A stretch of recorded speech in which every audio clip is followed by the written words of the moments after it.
This is Audible. Penguin Random House Audio presents How to Change Your Mind. What the new science of psychedelics teaches us about consciousness, dying, addiction, depression, and transcendence. This is the author, Michael Pollan. For my father. The soul should always stand ajar. Emily Dickinson. Prologue. A New Door. Midway through the 20th century, two unusual new molecules, organic compounds with a striking family resemblance, exploded upon the West. In time, they would change the course of social, political, and cultural history, as well as the personal histories of the millions of people who would eventually introduce them to their brains. As it happened, the arrival of these disruptive chemistries coincided with another world historical explosion, that of the atomic bomb. There were people who compared the two events and made much of the cosmic synchronicity. Extraordinary new energies had been loosed upon the world. Things would never be quite the same. The first of these molecules was an accidental invention of science. Lysergic acid diethylamide, commonly known as LSD, was first synthesized by Albert Hofmann in 1938, shortly before physicists split an atom of uranium for the first time. Hofmann, who worked for the Swiss pharmaceutical firm Sandoz, had been looking for a drug to stimulate circulation, not a psychoactive compound. It wasn't until 5 years later, when he accidentally ingested a minuscule quantity of the new chemical, that he realized he had created something powerful, at once terrifying and wondrous. The second molecule had been around for thousands of years, though no one in the developed world was aware of it. Produced not by a chemist, but by an inconspicuous little brown mushroom, this molecule, which would come to be known as psilocybin, had been used by the indigenous peoples of Mexico and Central America for hundreds of years as a sacrament. Called Teonanacatl by the Aztecs, or flesh of the gods, the mushroom was brutally suppressed by the Roman Catholic Church after the Spanish conquest and driven underground. In 1955, 12 years after Albert Hofmann's discovery of LSD, a Manhattan banker and amateur mycologist named R. Gordon Wasson sampled the magic mushroom in the town of Huayhutla de Jimenez in the southern Mexican state of Oaxaca. 2 years later, he published a 15-page account of the mushrooms that cause strange visions in Life magazine, marking the moment when news of a new form of consciousness first reached the general public. In 1957, knowledge of LSD was mostly confined to the community of researchers and mental health professionals. People would not realize the magnitude of what had happened for several more years, but history in the West had shifted. The impact of these two molecules is hard to overestimate. The advent of LSD can be linked to the revolution in brain science that begins in the 1950s, when scientists discovered the role of neurotransmitters in the brain. That quantities of LSD measured in micrograms could produce symptoms resembling psychosis inspired brain scientists to search for the neurochemical basis of mental disorders previously believed to be psychological in origin. At the same time, psychedelics found their way into psychotherapy, where they were used to treat a variety of disorders, including alcoholism, anxiety, and depression. For most of the 1950s and early 1960s, many in the psychiatric establishment regarded LSD and psilocybin as miracle drugs. The arrival of these two compounds is also linked to the rise of the counterculture during the 1960s, and perhaps especially to its particular tone and style. For the first time in history, the young had a rite of passage all their own, the acid trip. Instead of folding the young into the adult world, as rites of passage have always done, this one landed them in a country of the mind few adults had any idea even existed. The effect on society was, to put it mildly, disruptive. Yet by the end of the 1960s, the social and political shockwaves unleashed by these molecules seemed to dissipate. The dark side of psychedelics began to receive tremendous amounts of publicity. Bad trips, psychotic breaks, flashbacks, suicides, and beginning in 1965, the exuberance surrounding these new drugs gave way to moral panic. As quickly as the culture and the scientific establishment had embraced psychedelics, they now turned sharply against them. By the end of the decade, psychedelic drugs, which had been legal in most places, were outlawed and forced underground. At least one of the 20th century's two bombs appear to have been diffused. Then, something unexpected and telling happened. Beginning in the 1990s, well out of view of most of us, a small group of scientists, psychotherapists, and so-called psychonauts, believing that something precious had been lost from both science and culture, resolved to recover it. Today, after several decades of suppression and neglect, psychedelics are having a renaissance. A new generation of scientists, many of them inspired by their own personal experience of the compounds, are testing their potential to heal mental illnesses such as depression, anxiety, trauma, and addiction.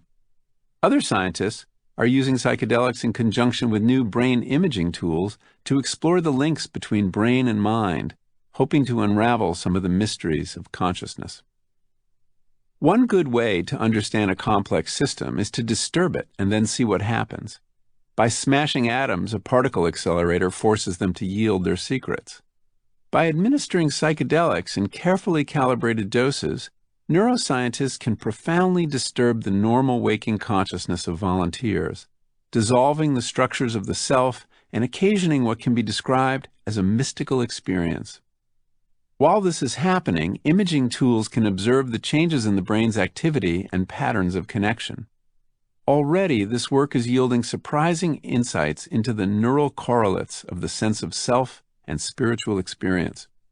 The hoary 60s platitude that psychedelics offered a key to understanding and expanding consciousness no longer looks quite so preposterous. How to Change Your Mind is the story of this renaissance. Although it didn't start out that way, it is a very personal as well as public history. Perhaps this was inevitable.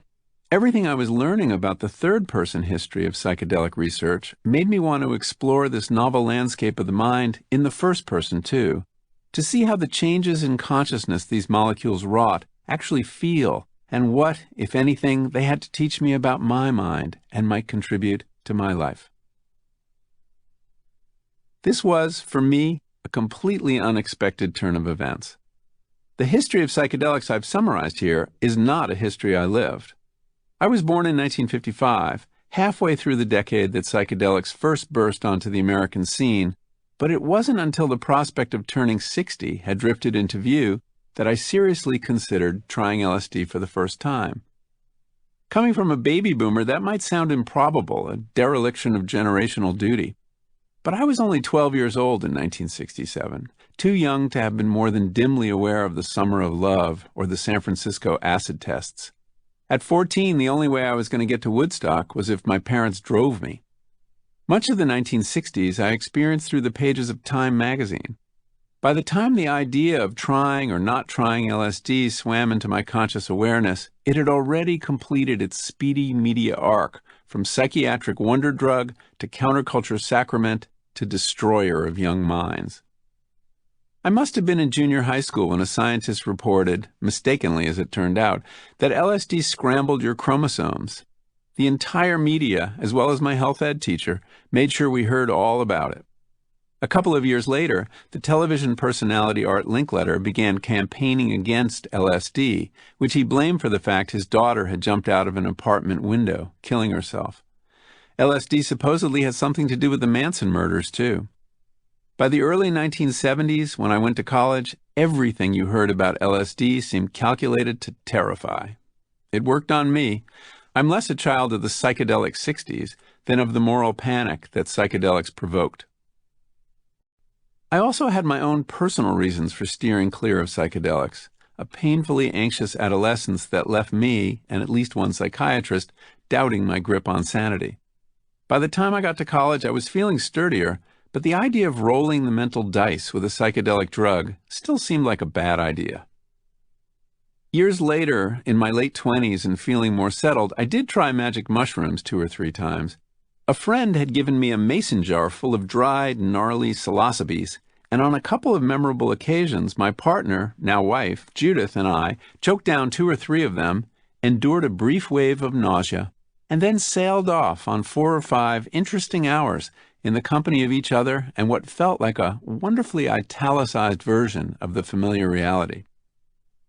Psychedelic aficionados would probably categorize what we had as a low-dose aesthetic experience rather than a full-blown ego-disintegrating trip.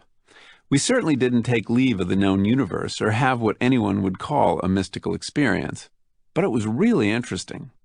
What I particularly remember was the preternatural vividness of the greens in the woods, and in particular the velvety chartreuse softness of the ferns.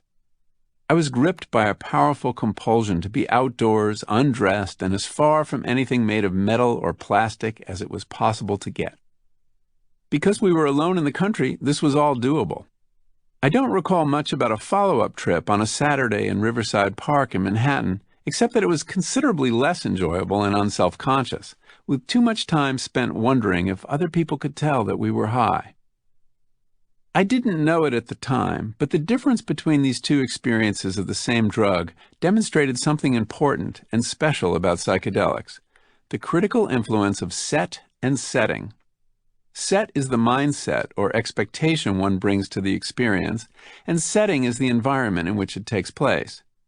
Compared with other drugs, psychedelics seldom affect people the same way twice because they tend to magnify whatever's already going on both inside and outside one's head. After those 2 brief trips, the mushroom jar lived in the back of our pantry for years, untouched. The thought of giving over a whole day to a psychedelic experience had come to seem inconceivable. We were working long hours at new careers, and those vast swaths of unallocated time that college or unemployment affords had become a memory.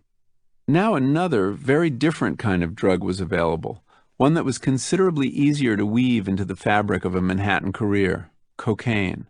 The snowy white powder made the wrinkled brown mushrooms seem dowdy, unpredictable, and overly demanding. Cleaning out the kitchen cabinets one weekend, we stumbled upon the forgotten jar and tossed it in the trash, along with the exhausted spices and expired packages of food.